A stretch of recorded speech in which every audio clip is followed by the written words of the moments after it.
Hey, Adam Slivka here. I'm with my teammate, Ashley Checque. We are your resource if you're anywhere in Westmoreland County, Eastern Allegheny, or Washington counties for real estate, that is. Today, we're just talking about something that I've had lots of conversations with homeowners, and that is, should I sell my house in 2021 or should I wait? Now, the big thing that's freaking a lot of people out is obviously the pandemic that we're going through. However, there are some pros and cons to selling at this point in time. The first one is obviously that list to sell price ratio. Everywhere that we're looking, it's about 97, 98%. So basically, people are getting what they're asking for. Right. In a lot of cases, they're getting more. True. Yeah. When I'm trying to think of things, I don't know. Can you think of any cons that, like, why somebody shouldn't sell right now? I think the only con that we came up with is if you're going to sell your house, you need to make alternate arrangements for where you might live if you can't find a house, because there's just not as much inventory on the market right now.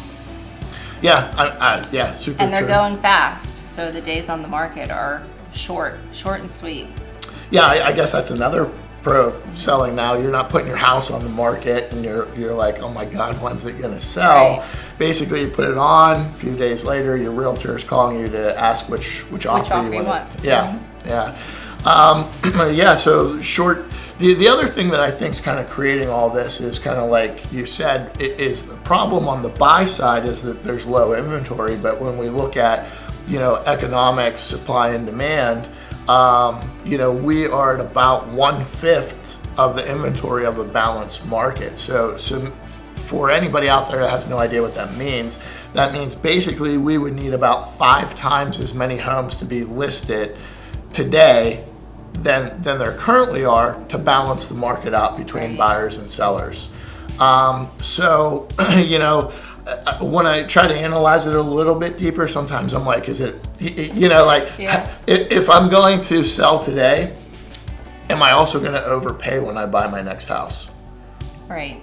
Yeah. If you're upsizing and you're overpaying getting 10% extra on your 150 house you're selling, but you're paying 10% over on a $500,000 house, it is something to consider. True. I think the low interest rates are going to offset that if you stay there for a long time. I was just going to say, if you plan on living there, making it a home for a few years, then it shouldn't matter. Yeah, on the buy side. Yeah, I think that's exactly right. So I guess with that all being said, if you're kicking around the idea of selling in 2020, the big thing you want to do is you want to make sure that you are not shortchanging yourself, because right now anybody can sell your house. As long as they have access to the multi-list, they'll get it sold for you.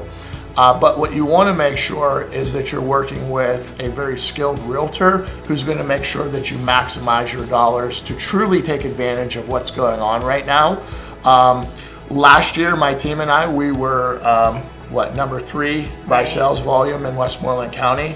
As far as Irwin-based agents, so any office in the Irwin area, we're number 1 on volume. We sold 118 homes last year. Again, not saying this to brag, but just letting you guys know, we do this over and over and over again. Our average list or sale price to list ratio, even with the craziness of last year, was still more than 3% above the average. And that's kind of really that figure that's saying that we actually get you more money. So again, if we can be of any help in getting your home sold, please reach out. There couldn't be a better time to make this move.